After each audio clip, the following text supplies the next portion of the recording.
No, chilling, freaking it is good, it better. Now, today, you're going to know. Hey, we will do the Kublek. Kublek.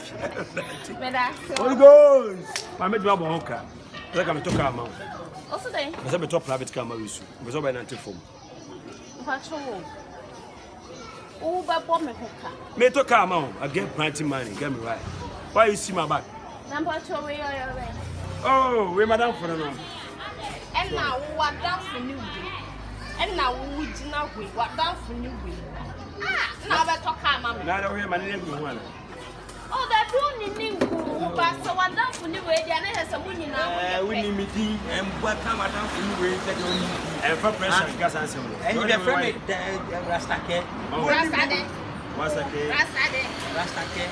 Minimum, so we drop. As I say, what they mean, so we need to and patch up.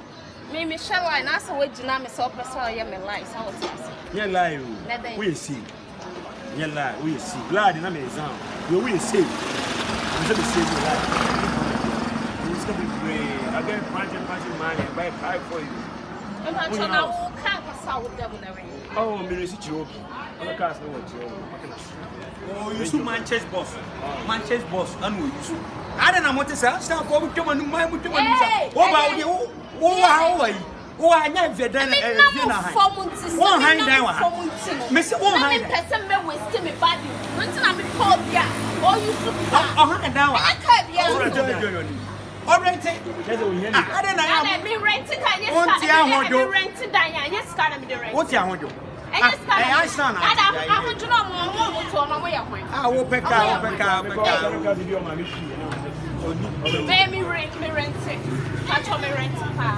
Me rent it and I mean, but how my mom pressure because. Yes, you're crying. Tell you that.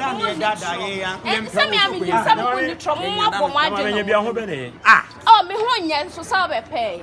Oh no, what the car crab appreciate. Oh, there be a corner and minimum so I make up.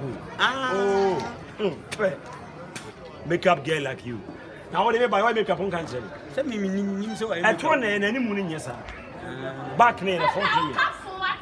Hey, what's the thing? Mammy, what's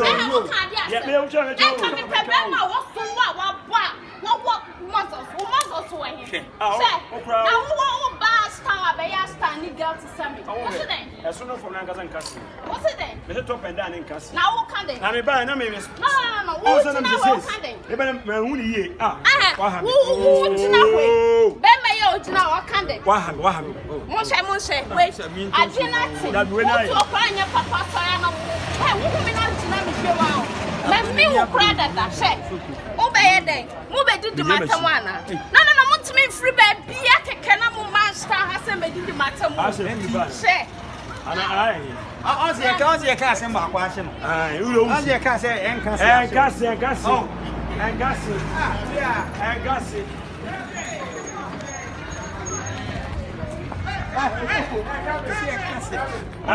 What's the end?